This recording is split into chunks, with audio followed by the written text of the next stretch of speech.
Hello friends, welcome to GS Now. दोस्तों, हम लोग जीएस दृष्टि को देख रहे थे। घटना चक्र दृष्टि का करंट अफेयर्स रिवीजन कर रहे हैं, क्विकली सुपर फास्ट रिवीजन। उसी में आगे बढ़ते हुए राष्ट्रीय कंप्लीट हो चुका है, 1 से 3 पार्ट कंप्लीट हो गए हैं राष्ट्रीय जिसमें दिया गया था। अब अंतर्राष्ट्रीय परिदृश्य को हम लोग इस वीडियो में कवर करेंगे और इसको क्विकली ख़त्म करने की कोशिश करेंगे। चलिए तब शुरू करते हैं सीधे अंतर्राष्ट्रीय परिदृश्य। जो भी फ्रेंड हमारे नए हैं, चैनल को जरूर सब्सक्राइब कर लें और जो हमारा टेलीग्राम ग्रुप है उससे भी जुड़ जाएं। लास्ट टाइम में जो इम्पोर्टेंट नोट्स होंगे वो भी उस ग्रुप में प्रोवाइड कराए जाएंगे। देखिए, भारत जापान का ये यात्रा हो रहा है। जापान के प्रधानमंत्री आए थे भारत यात्रा पे, उसी संबंध में कुछ फैक्ट देख लेते हैं। जापान के प्रधानमंत्री हैं फुमियो किशिदा, जो कि भारत के यात्रा पर रहे हैं। जो इसमें इम्पॉर्टेंट फैक्ट है बस वही मैं बताऊंगा, इधर उधर की चीज़ें नहीं बताऊंगा मैं। 2023 में जहां G20 का अध्यक्ष भारत है, वहीं G7 का अध्यक्ष जापान है, ध्यान रखिएगा। G20 का जो शिखर सम्मेलन 18वां है वो 9 से 10 सितंबर 2023 में नई दिल्ली में आयोजित की जाएगी, जबकि G7 का जो शिखर सम्मेलन है 19 से 21 मई के बीच हिरोशिमा जापान में की जाएगी। इस यात्रा के दौरान 2023 को भारत जापान पर्यटन वर्ष के रूप में सेलिब्रेट करने की घोषणा की गई है। अब देखते हैं भारत ऑस्ट्रेलिया जो हुआ है, राजकीय यात्रा किए हैं वहाँ के प्रधानमंत्री। उनका नाम है एंथोनी अल्बनीज, ठीक है।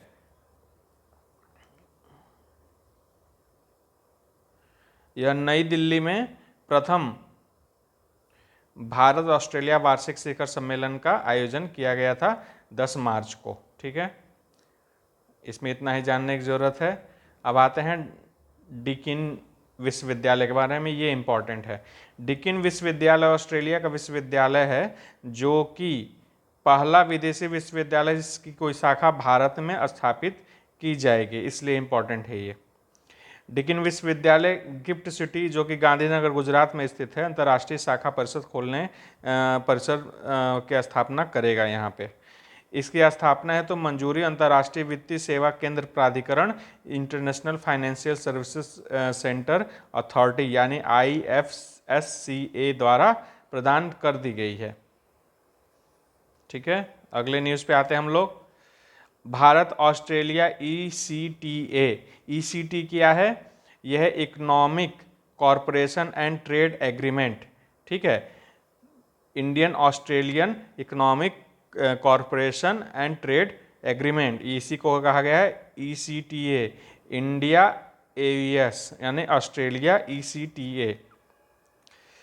भारत ऑस्ट्रेलिया ECTA से पूर्व 1 मई 2022 को भारत और UAE के बीच में CEPA यानी कॉम्प्रिहेंसिव इकोनॉमिक पार्टनरशिप एग्रीमेंट लागू किया गया था। यह एक दशक में सबसे अधिक अवधि के बाद किसी विकसित देश के साथ भारत का पहला व्यापार समझौता है। इसमें देखिए, ये जो कॉरपोरेशन होता है, इकोनॉमिक कॉरपोरेशन पार्टनरशिप, इसमें कर छूट दी जाती है। जो सीमा शुल्क होता है, इन सब टैरिफों में छूट दी जाती है, उसी के संबंध में ये होता है, ठीक है। कि और इस देख लीजिए क्या फैक्ट है। ECTA के लागू होने से सभी टैरिफ लाइनों पर शून्य सीमा, जीरो कस्टम ड्यूटी के साथ भारतीय वस्तुओं को ऑस्ट्रेलियाई बाजार तक पहुंच प्राप्त होगी, ठीक है। ECTA के तहत ऑस्ट्रेलिया भारतीय छात्रों को 4 वर्ष तक की अवधि का पढ़ाई उपरांत कार्य visa, post study work visa भी उपलब्ध कराएगा। ये डबल टैक्सेशन के इसे समाज हो जाता है, इससे ये सुविधाएं होती हैं, इसीलिए लागू किया जाता है। इसी के तहत ही सूचना प्रौद्योगिकी सेवाओं में डबल टैक्सेशन की समस्या भी समाप्त हो जाएगी। उल्लेखनीय कि भारत ऑस्ट्रेलिया अपने घरेलू कराधान कानून में संशोधन के माध्यम से ऑस्ट्रेलिया को तकनीकी सेवाएं प्रदान करने वाली भारतीय फर्मों की ऑफशोर आय के कराधान को बंद करने का सहमत हो गया है। ऑफशोर आय मतलब कि जो भूमि से अलग आय का जो क्षेत्र रहता है। अब देखिए, भारत भूटान के संबंध में देख लेते हैं। भूटान नरेश कौन है? जिग्मे खेसर नामग्याल। जूम कर देता हूँ, आप लोग ध्यान से देख लें। जिग्मे खेसर नामग्याल, वांगचुंग लास्ट में है टाइटल, ठीक है। ये भूटान में भारत के सहयोग से मांगछेदु देछू जल परियोजना जो कि जिसकी क्षमता 720 मेगावाट है का निर्माण किया गया है, भूटान को सौंपा गया है। ठीक है, इसके अलावा जो महत्वपूर्ण फैक्ट है, भारत एवं भूटान के मध्य एक ऐतिहासिक परियोजना के रूप में सीमा पारी rail link cross border rail link का निर्माण प्रस्तावित है। यह रेल लिंक कोकराझार असम और गेलेफू भूटान से जोड़ता है। यह भारत में भूटान के मध्य पहला रेल लिंक होगा। भारत इटली के बारे में देख लेते हैं। इस सब में देखिएगा जो आए हुए हैं उनके जो प्रधानमंत्री हैं या राष्ट्रपति जो भी आए हुए हैं देश के प्रधान, उनको ध्यान रखना है, इनका नाम ध्यान रखिएगा। जो इटली के प्रधानमंत्री हैं जॉर्जिया मेलोनी, वो भारत की यात्रा पर थे। इसमें यही इम्पोर्टेंट है कि कौन है वहाँ के पीएम। फिर जर्मनी के चांसलर जो हैं ओलाफ सोल्ज। प्री के हिसाब से मैं बता रहा हूँ क्योंकि मेंस में और कुछ हो सकता है, प्री में इतना ज़्यादा इससे ज़्यादा जानने की, क्योंकि मैंने पढ़ा है उसमें देख के समझ में आया है।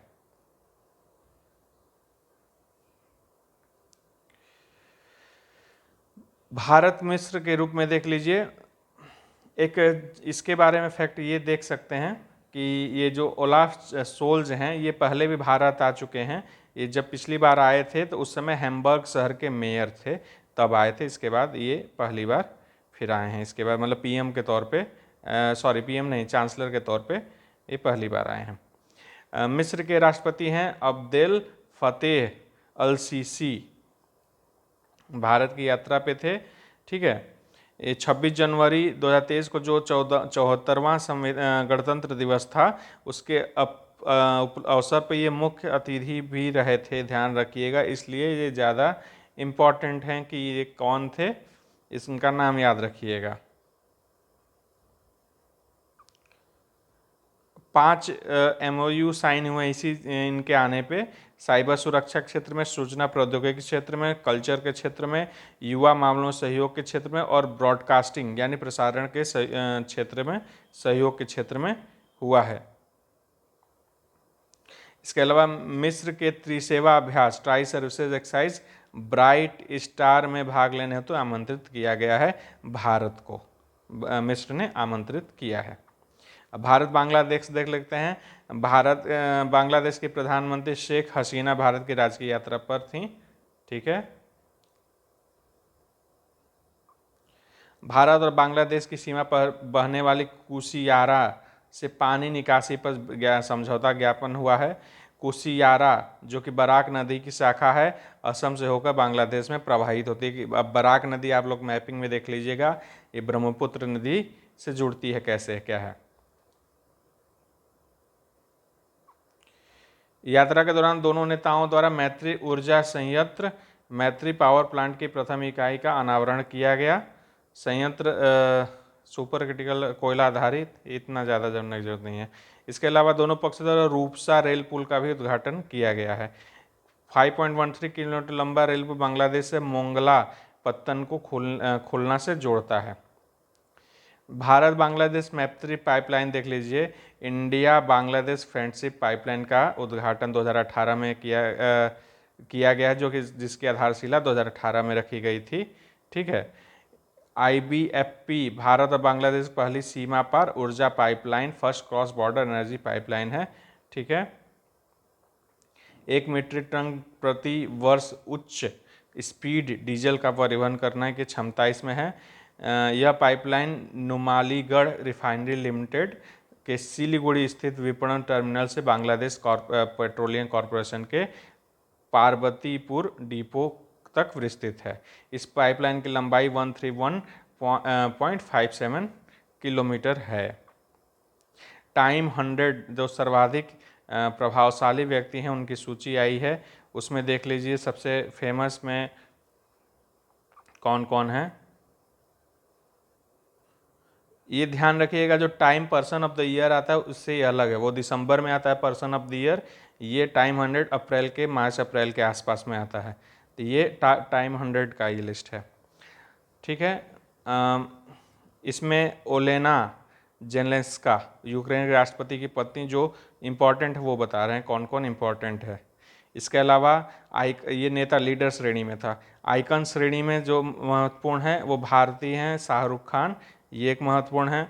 पायनियर के मार्गदर्शन की श्रेणी में भारतीय फिल्म निर्देशक एस राजामौली को शामिल किया गया है।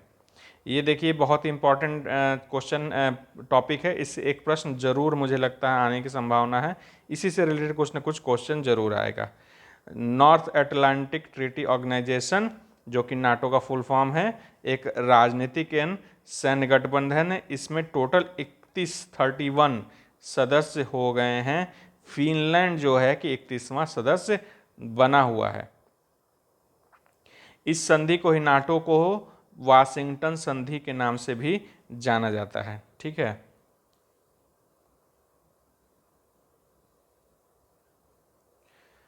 4 अप्रैल 2023 को फिनलैंड नवीनतम सदस्य बना है। इसके पहले उत्तर मैसेडोनिया, उत्तरी मकदोनिया जिसको कहा हिंदी में कहा जाता मैसेडोनिया, 2020 में 30वां सदस्य बना था। ब्रसेल्स बेल्जियम स्थित नाटो मुख्यालय, यानी कि बेल्जियम के ब्रुसेल्स में नाटो का मुख्यालय है, ये ध्यान रखिएगा। ठीक है, स्वीडन को भी वाशिंगटन संधि को स्वीकार करने के लिए आमंत्रित किया गया और निकट भविष्य में वह भी आधिकारिक रूप से नाटो का सदस्य बन जाएगा। 4 भागीदार पार्टनर कंट्रीज हैं जो कि नाटो के सदस्य बनने के लिए आकांक्षित हैं। उसमें कौन कौन से हैं? बोस्निया हर्जेगोविना, जॉर्जिया, स्वीडन और यूक्रेन, ये 4 हैं। यूक्रेन की तो संभावना बिल्कुल इस समय नील है, लेकिन इनको ध्यान रखिएगा, इससे ज़्यादा महत्वपूर्ण नहीं है। महत्वपूर्ण यह है कि 31वां सदस्य जो बना हुआ है फिनलैंड है और 31 सदस्य हैं। इसके मुख्यालय जो है ब्रुसेल्स बेल्जियम में है और इसको फेमस रूप से वाशिंगटन संधि के रूप में भी जाना जाता है और नॉर्थ अटलांटिक ट्रीटी ऑर्गेनाइजेशन इसका फुल फॉर्म है। विश्व प्रसन्नता रिपोर्ट, वर्ल्ड हैप्पीनेस रिपोर्ट जारी हुई है UNSDSN, संयुक्त राष्ट्र पोषण विकास समाधान नेटवर्क। मैंने आपको पहले भी बताया UN जहाँ पे जुड़ जाए उसको बहुत फोकस करके देखिएगा, उससे प्रश्न आने की ज़्यादा संभावना रहती है UPPCS में। इसमें गैलप वर्ल्ड पोल द्वारा प्रदत्त डाटा का उपयोग किया गया है और इसमें 137 देश शामिल हुए हैं और लिस्ट जो सबसे अधिक प्रसन्न है फिनलैंड है, जो सबसे अधिक हैप्पी देश है इस समय, और सबसे कम देश 137वें स्थान पे है। सबसे दुखी या सबसे कम खुशहाल, को दुखी नहीं कर सकते, सबसे कम प्रसन्न देश कौन सा है? तो 137 पे अफगानिस्तान है। भारत की रैंकिंग 126वां है। ठीक है, इससे पहले 136 था, तो 10 अंकों का 10 रैंक का उछाल लिया है भारत ने। ठीक है, तो पिछला भी ध्यान रखिएगा और इस बार का 126 126। लद्दाख एवं मयूरभंज टाइम पत्रिका द्वारा 50 महानतम स्थलों की सूची में शामिल। लद्दाख तो जानते ही हैं आप, यूटी, और मयूरभंज आता है आपका उड़ीसा में। टाइम पत्रिका द्वारा 50 महानतम स्थलों के ग्रेटेस्ट प्लेसेस की सूची में जारी की, इसमें लद्दाख और उड़ीसा का मयूरभंज जिले को शामिल किया गया है। ये 50 स्थल जो दिए गए हैं 2023 में घूमने के लिए विश्व के सर्वश्रेष्ठ स्थल हैं, उन लिस्ट को इसमें दिया गया है। ये क्यों मयूरभंज फेमस है? मुख्यतः विलक्षण बाघ तथा प्राचीन मंदिरों के लिए प्रसिद्ध है। सिमलीपाल नेशनल पार्क, काले बाघ पाए जाते हैं, इसके लिए काफ़ी फेमस है। इसके अतिरिक्त यहाँ पे एशियाई हाथी और बंगाल टाइगर भी पाए जाते हैं। सिमलीपाल आप लोग नेशनल पार्क जानते ही होंगे। मयूरभंज छाओ नृत्य यूनेस्को अमूर्त संस्कृति विरासत में सूची में शामिल किया गया है। लद्दाख जो है अल्पाइन भूदृश्य तथा तिब्बती बौद्ध संस्कृति के लिए प्रसिद्ध है।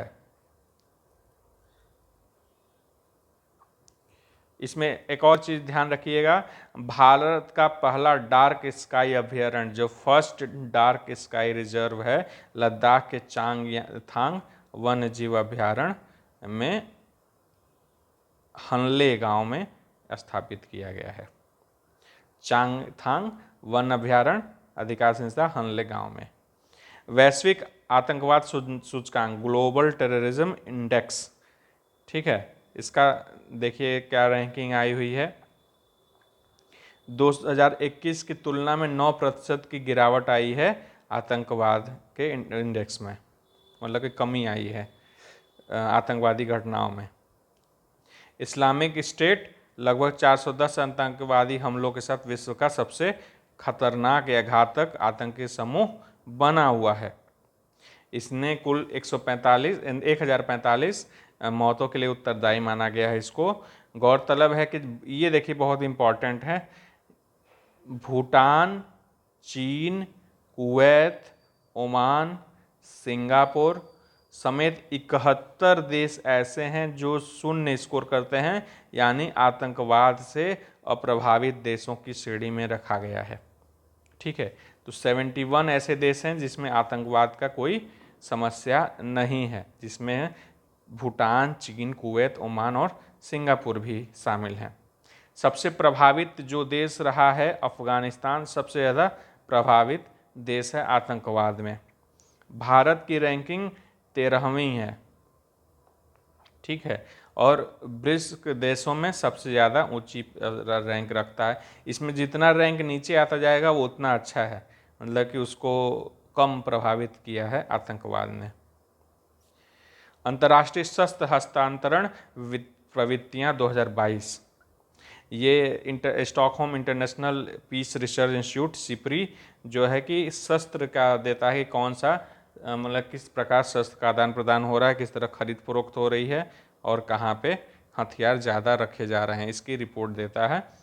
तो 2018 से 22 की अवधि के लिए 5 सबसे बड़े निर्यातक एक्सपोर्टर देश कौन कौन से हैं, ये देखिए इंपॉर्टेंट है। इससे क्वेश्चन लगभग हमको लगता है हर बार कुछ ना कुछ इससे रिलेटेड सिपरी रिपोर्ट से आता ही आता है। तो यूएसए है, फिर रसिया है, फिर फ्रांस है, चीन है, जर्मनी है। मैं यहाँ पे एक लिस्ट बना देता हूँ।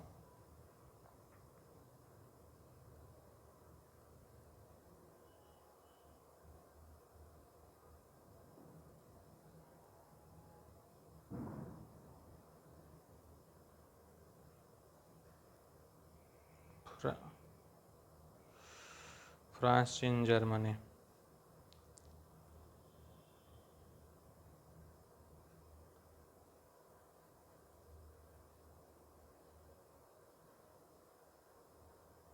ये 5 देश हैं जो सबसे बड़े एक्सपोर्टर हैं इस समय हथियारों के। ये जो 5 देश हैं ये कुल विश्व के जो निर्यात हो रहे हैं उसके 76% एक्सपोर्ट के लिए जिम्मेदार हैं। सबसे बड़ा निर्यातक अमेरिका खुद अकेले 40% एक्सपोर्ट कर रहा है, ये खुद अकेले 40% कर रहा है और सारे मिलके 76% करीब एक्सपोर्ट कर रहे हैं। सबसे बड़े आयातक जो हैं वो है भारत, यूएई, कतर, ऑस्ट्रेलिया और चीन।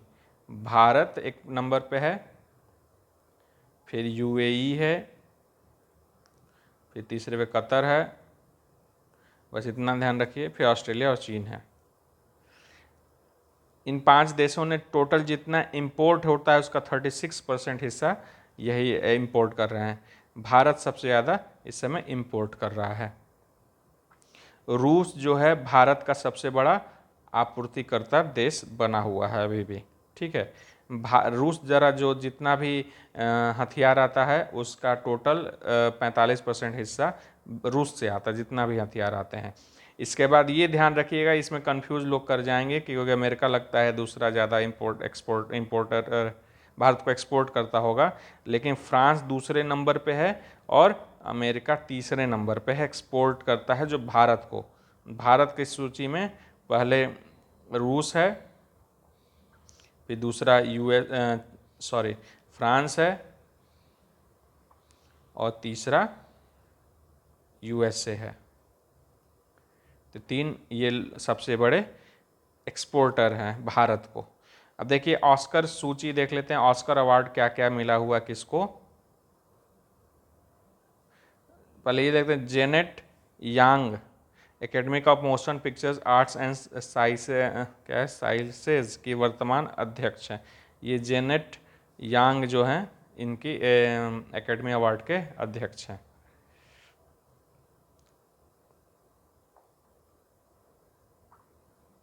ठीक है।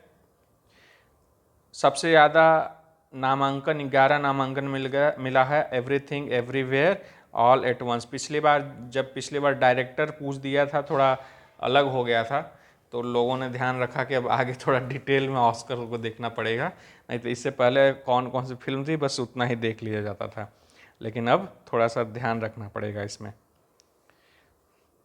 डेनियल क्वान और डेनियल स्किनर्ट द्वारा निर्देशित फिल्म को ऑस्कर मिला है 7। ठीक है।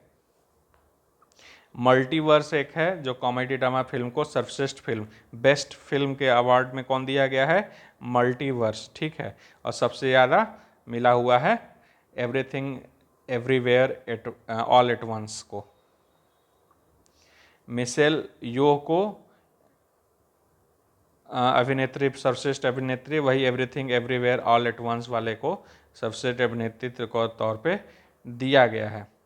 मिशेल यो जो है ऑस्कर पुरस्कार जीतने वाली पहली एशियाई महिला हैं। ठीक है।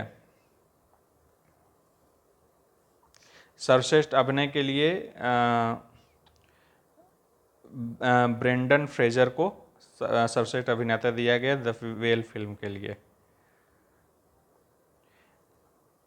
All coin on the western front Germany का फिल्म था, इसका सर्वश्रेष्ठ अंतर्राष्ट्रीय फिल्म दिया गया है। इसके अलावा ये ध्यान रखिएगा, सर्वश्रेष्ठ संगीत ओरिजिनल स्कोर में all coin on the western front को दिया गया है, और इसके अलावा जो आरआरआर को मिला था नाटू नाटू, वो मिला हुआ है ओरिजिनल सॉन्ग के लिए। ठीक है। और ये मिला हुआ है ओरिजिनल स्कोर के लिए। इसके अलावा ये इम्पॉर्टेंट, इससे क्वेश्चन ज़्यादा आने की संभावना इस टॉपिक पे, कार्तिकी गोंसाल्वेस द्वारा निर्देशित द एलिफेंट विस्लर्स, जो कि सर्वश्रेष्ठ डॉक्यूमेंट्री शॉर्ट फिल्म के लिए ऑस्कर अवार्ड जीता था, ये निर्माता इसके गुनीत मोंगा हैं। ठीक है। ठीक है। और निर्देशक कार्तिक गोंसाल्वेस। यह पहला अवसर था किसी भारतीय प्रोडक्शन कंपनी शिक्षा एंटरटेनमेंट को द्वारा निर्मित हुई थी। यह अवार्ड फिल्म मतलब कि अवार्ड प्रदान किया गया है किसी डॉक्यूमेंट्री फिल्म को। यह कहानी है आदिवासी जोड़े बोम्मन और बेल्ली की, जो मुदुमलाई टाइगर रिजर्व में रहने वाले हाथी को अनाथ बच्चे रघु को गोद लेते हैं और उसे पाल पोस कर बड़ा करते हैं। ठीक है। और आपको नाटू नाटू वाला बता ही दिए। इसके संगीतकार रहे हैं MM कीरावानी, और गीतकार हैं चंद्र बोस। गायक हैं राहुल सिंगलीगंज एवं काल भैरव।